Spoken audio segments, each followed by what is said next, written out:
Me quedé de brazos cruzados, y permití que mi esposa casi acabara con la vida de mi hijo. Desde el momento en que nació, nuestro hijo fue diferente. Todos los padres esperan con ansias el nacimiento de su primer hijo, imaginando noches sin dormir pero también momentos de ternura, las primeras sonrisas, los balbuceos, el vínculo inexplicable que se forma entre un padre y su bebé. Nosotros nunca tuvimos nada de eso. Desde el instante en que lo trajimos a casa, el llanto se convirtió en la única constante de nuestras vidas. No un llanto normal, no el llanto de un bebé hambriento o incómodo. Era un llanto inhumano, desgarrador, sin pausa, sin tregua.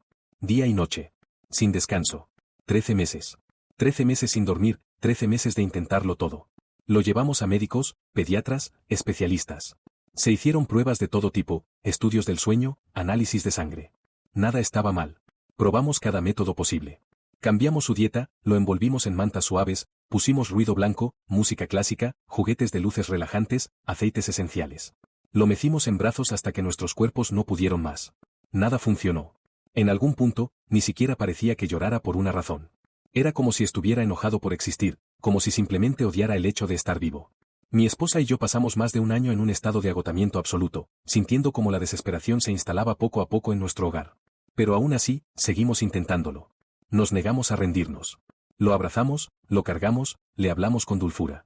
Intentamos enseñarle lo que era el amor, lo que era la felicidad. Pero él nunca respondió. Nunca vi a mi hijo sonreír con alegría genuina. Podía sonreír, sí, pero solo cuando rompía algo, cuando hacía daño, cuando desafiaba una regla y veía la frustración en nuestros rostros. Sonreía con placer perverso, con un odio infantil que nunca entendimos de dónde venía. Cuando finalmente dejó de llorar, creímos que habíamos pasado lo peor. Pero en realidad, solo estábamos entrando en la verdadera pesadilla. Cuando aprendió a caminar, lo primero que hizo fue destruir. No tenía curiosidad por explorar, por tocar, por entender el mundo. Solo quería romper. Cualquier cosa que estuviera a su alcance terminaba en el suelo, en pedazos. Juguetes, platos, muebles, libros. No importaba lo que fuera, si él lo veía, su instinto era destruirlo. Y cuando descubrió que podía quitarse el pañal, encontró una nueva forma de atormentarnos. No lo hacía por accidente, ni porque no entendiera. Lo hacía a propósito. Primero fue en la cuna. Luego en el suelo de su habitación. Y cuando se dio cuenta de que reaccionábamos con horror, empezó a esconderlo. Orinaba y defecaba en los rincones de la casa, en los armarios, debajo de los muebles. Lo aplastaba en las alfombras para que fuera imposible de limpiar. Disfrutaba vernos desesperados, disgustados, impotentes. Conforme creció, su comportamiento solo empeoró. Mordía. Arañaba. Escupía. Golpeaba con los puños cerrados, con una furia inexplicable para un niño tan pequeño. Lo expulsaron del preescolar a los 4 años por atacar a otros niños. No porque se peleara, no porque tuviera rabietas. Porque lo hacía con intención. Disfrutaba hacer daño. Nos llamaron de la escuela para decirnos que lo encontraron estrangulando a otro niño en el recreo. Cuando le preguntaron por qué lo había hecho, se rió. Nunca dejamos de intentar ayudarlo. Buscamos psicólogos infantiles, terapeutas del comportamiento, psiquiatras especializados en niños. Nos aferrábamos a la esperanza de que, en algún lugar dentro de él, había algo bueno que aún podía salvarse. Intentamos corregirlo con amor, con disciplina, con límites firmes. Nada funcionó. A los 8 años, nos dimos cuenta de que no podíamos dejarlo solo con otros niños. Sus terapeutas no sabían qué hacer con él. Los medicamentos que probaban no hacían diferencia. A los 10 años, se volvió lo suficientemente fuerte como para lastimarnos de verdad. Un día me apuñaló con un cuchillo de cocina. No fue un accidente. No fue un arrebato de ira. Fue una decisión. Mi esposa me encontró en el suelo del pasillo, con una herida en la cadera y otra en el muslo, y él solo se quedó allí, mirándonos sin expresión alguna en el rostro. No parecía asustado. No parecía preocupado. Parecía decepcionado. Como si esperara una reacción más interesante de nuestra parte. Pero lo peor de todo no era la violencia. Lo peor era el vacío en sus ojos. Era como si no estuviera realmente allí. Como si dentro de su cuerpo no hubiera un alma, sino algo más. Algo frío, algo podrido, algo que disfrutaba el sufrimiento y que solo se hacía más fuerte con el paso de los años. A los 11 años, empezó a torturar animales. A los 12, prendía fuego a cosas al azar. A los 13, lo encontramos en la cocina con un cuchillo en la mano, simplemente mirándonos mientras dormíamos en el sofá. A los 14, lo expulsaron de la escuela por atacar a un profesor. A los 15, mi esposa empezó a encerrarse en nuestra habitación cada vez que él estaba en casa. Si entraba en la misma habitación que ella, le gritaba que se alejara hasta que él se iba. A los 16, me di cuenta de que yo también lo evitaba. No por miedo. No por rabia. Porque, en el fondo, ya no quería ser su padre. Me costó años aceptar esa verdad. Pero no importaba cuánto nos esforzáramos. No importaba cuántos médicos, psiquiatras, terapeutas intentaran analizarlo. Nuestro hijo no era normal. Y lo peor de todo era que ya no nos quedaba amor para darle.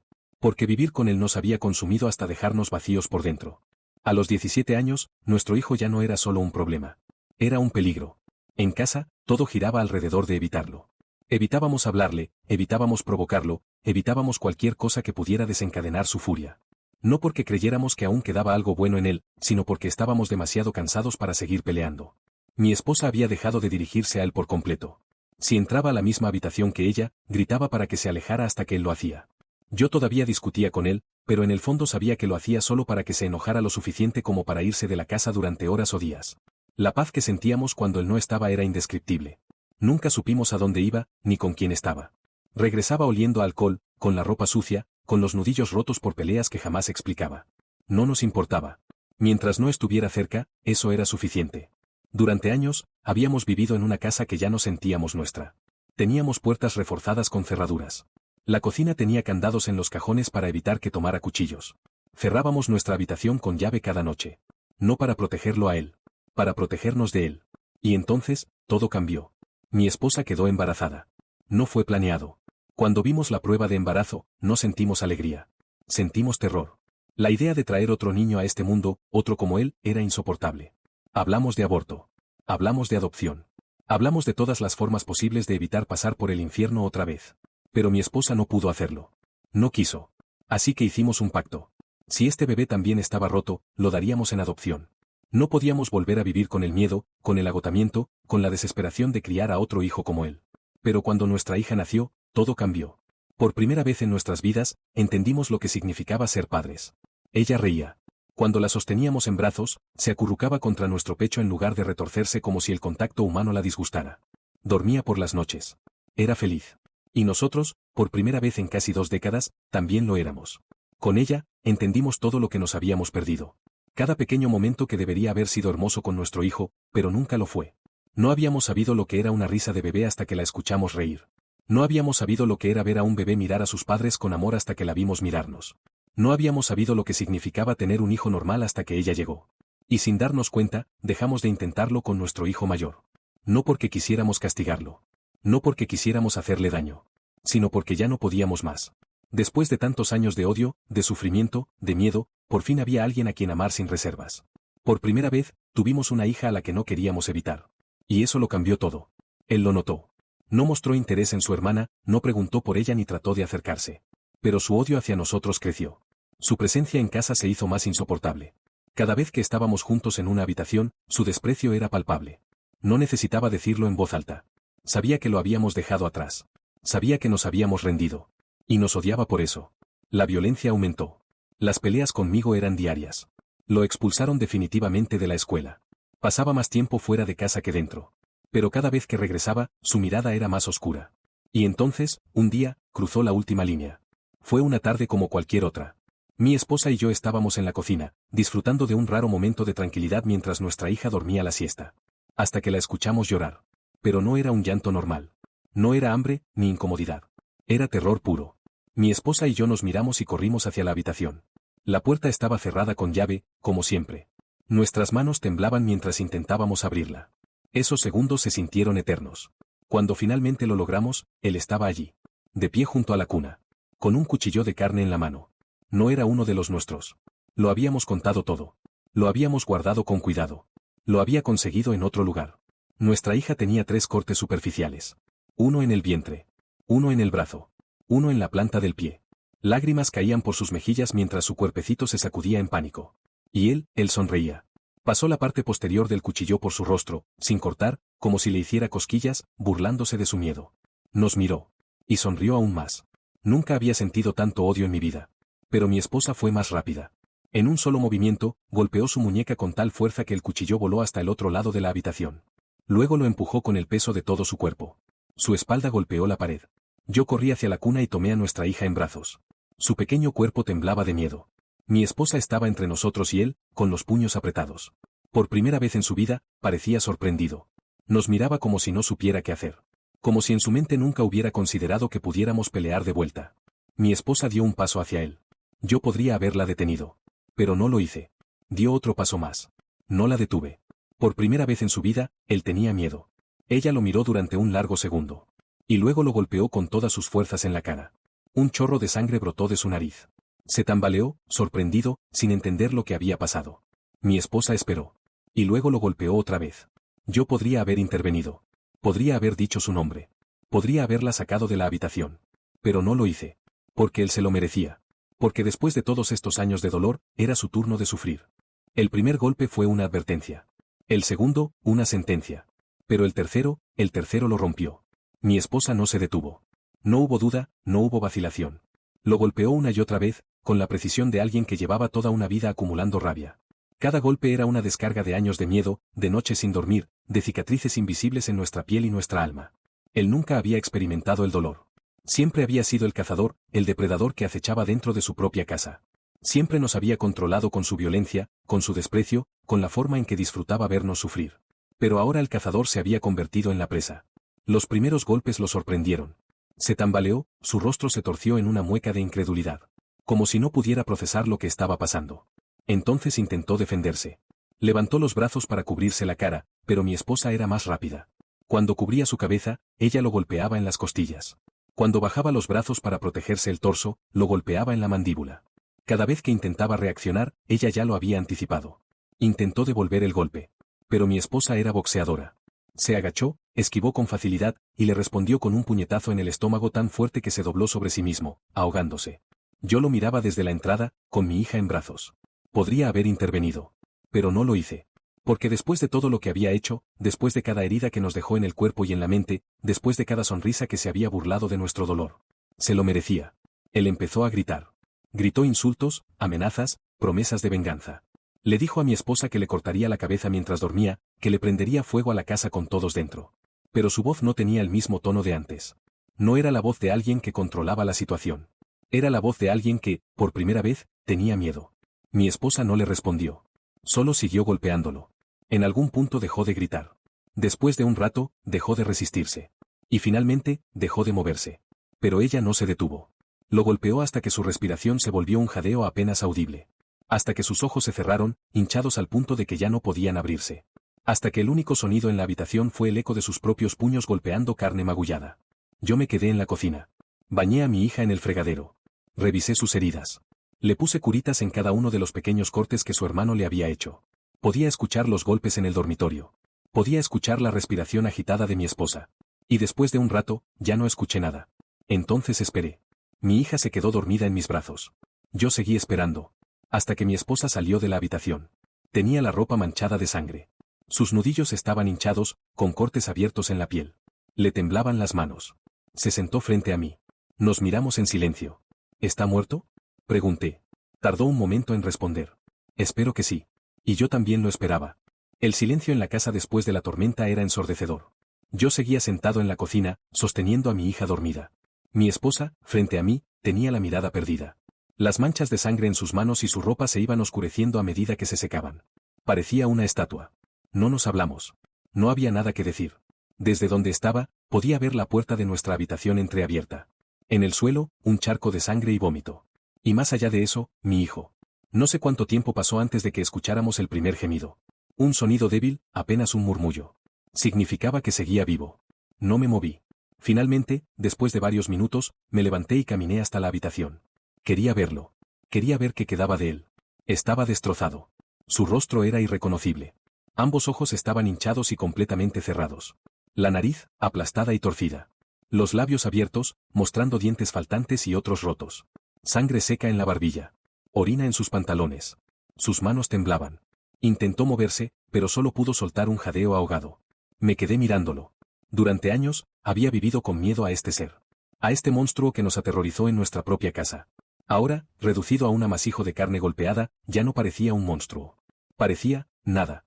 Si en ese momento hubiera dejado de respirar, no habría sentido nada. Ni alivio, ni culpa. Solo el final de algo que nunca debió haber existido. Volví a la cocina sin decir una palabra. Mi esposa seguía en la misma posición. ¿Está muerto?, preguntó. Negué con la cabeza. Ella cerró los ojos y suspiró. Sabíamos que teníamos que hacer algo. Llamar a una ambulancia. Llevarlo al hospital. Informar a la policía. Pero no queríamos. No queríamos ayudarlo. No queríamos verlo curarse, verlo regresar, verlo recuperar fuerzas y continuar con la pesadilla. Por primera vez en años, teníamos el control. Nosotros decidíamos qué pasaba con él ahora. Y decidimos que simplemente ya no era nuestro problema. Esa noche, en lugar de dormir en nuestra habitación, bajamos al sótano. Habíamos convertido el espacio en una pequeña suite con cocina, baño y una habitación. No era lujoso, pero tenía todo lo que necesitábamos. Mi esposa, mi hija y yo nos mudamos allí. Y dejamos la casa para él. Bloqueamos la entrada al sótano con un candado. Cerramos las puertas de los armarios en la planta alta, dejamos la comida que había en la cocina sin preocuparnos si le duraría una semana o un mes. Y luego, simplemente dejamos de subir. Era como si ya no existiera. Los primeros días, lo escuchamos moverse por la casa. Al principio, apenas podía caminar. Sus pasos eran torpes, arrastrados. A veces, lo escuchábamos gemir en la noche. Pero con los días, esos gemidos se convirtieron en golpes. Destrozaba cosas. Rompía platos, arrancaba pedazos de la pared, estrellaba objetos contra el suelo. Una noche vació un extintor de espuma en la sala. Otra noche, golpeó la puerta del sótano con todas sus fuerzas, gritando insultos y amenazas. No respondimos. No subimos. No le dimos nada. La comida eventualmente se agotó. Dejamos de escucharlo caminar. Dejamos de escucharlo gritar. Dejamos de escucharlo romper cosas. Y una tarde, cuando subí por primera vez en semanas, descubrí que se había ido. La casa era un desastre. Las paredes cubiertas de manchas de comida podrida, excremento y pintura arrancada. Muebles destruidos, vidrios rotos en el suelo, la cocina parecía haber sido saqueada por un animal salvaje. Había agujeros en las paredes. Pedazos de madera arrancados del suelo. Caos absoluto. Pero lo único que importaba era que él ya no estaba. No sé cómo ni cuándo se fue. Solo supe que por fin nos había dejado en paz. Mi esposa y yo nunca hablamos de él después de eso. Nunca discutimos si debíamos preocuparnos porque había sido de él. Simplemente seguimos adelante. Nos tomó meses limpiar la casa. Años recuperar la sensación de seguridad. 3 años después, la vendimos y nos mudamos. Nos alejamos de todo. De los recuerdos, del miedo, del fantasma de lo que alguna vez vivió con nosotros. Y después de eso, por primera vez en nuestras vidas, fuimos libres. Los años pasaron, pero el miedo nunca desapareció del todo. Incluso después de que él desapareciera, incluso después de que vendimos la casa y nos mudamos, aún nos sentía en la sombra de cada esquina. No de forma literal, sabía que él no estaba allí, pero su presencia seguía dentro de mí. Como un veneno que, aunque ya no doliera, nunca terminaba de desaparecer. No hablábamos de él. Mi esposa y yo hicimos un pacto silencioso, nunca volver a mencionarlo. Como si ignorarlo borrara lo que había sido, como si pretender que nunca existió nos permitiera seguir adelante sin el peso de su memoria. Y funcionó, por un tiempo. Los primeros años después de su desaparición fueron los más difíciles. La paranoia se instaló en mi cuerpo de forma permanente.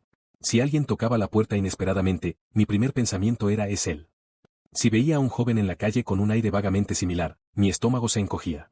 Siempre miraba por encima del hombro, siempre tenía una llave extra en la puerta, siempre tenía una excusa lista para no mencionar a mi primogénito cuando la gente preguntaba por mi familia. Pero a medida que pasaron los años, mi hija creció y nosotros envejecimos, empecé a relajarme. Me acostumbré a la idea de que realmente se había ido para siempre. A veces pensaba en él.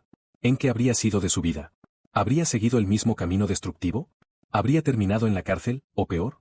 ¿O acaso, de alguna manera milagrosa, habría encontrado la manera de cambiar? Nunca busqué respuestas. No porque tuviera miedo de encontrarlas, sino porque no me importaban.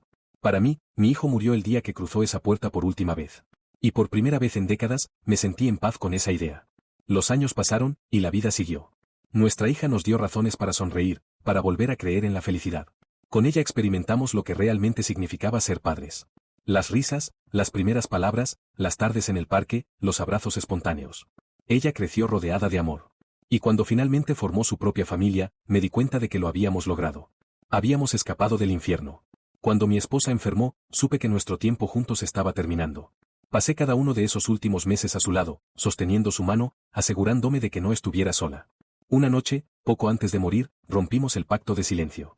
Estábamos acostados, en la oscuridad, escuchando el sonido de la lluvia golpeando la ventana. A veces, susurró ella, con la voz débil, me pregunto si murió. Yo no respondí de inmediato. Lo había pensado muchas veces, pero nunca había dicho esas palabras en voz alta. Finalmente, con un suspiro, murmuré. Si no murió, espero que alguien lo haya detenido. Ella no dijo nada más. Solo apretó mi mano con lo poco de fuerza que le quedaba. Pocas semanas después, se fue. Después de la muerte de mi esposa, mi hija insistió en que me mudara con ella. Me negué al principio, no porque no quisiera estar con ella, sino porque no quería sentir que me estaba convirtiendo en una carga. Pero ella insistió. No quiero que estés solo, papá. Así que acepté. Y en mi vejez, rodeado de mis nietas, en un hogar lleno de amor y risas, finalmente sentí que la pesadilla había quedado atrás. Pero a veces, aún lo siento. Aún tengo pesadillas. Aún hay noches en las que me despierto de golpe, sintiendo esa vieja paranoia regresar. A veces veo su rostro en los desconocidos de la calle. Su expresión vacía. Su sonrisa cruel. A veces pienso en lo que habría pasado si hubiera vuelto, si una noche cualquiera hubiera tocado nuestra puerta con un cuchillo en la mano y la misma mirada de odio en sus ojos. A veces, me pregunto si, en algún lugar, él aún piensa en nosotros. Si aún nos odia. Si aún sueña con venganza. Y en esos momentos, por primera vez en mucho tiempo, siento miedo otra vez. Porque si sigue vivo, quizás algún día, vuelva. Y esta vez, no tendremos dónde escondernos.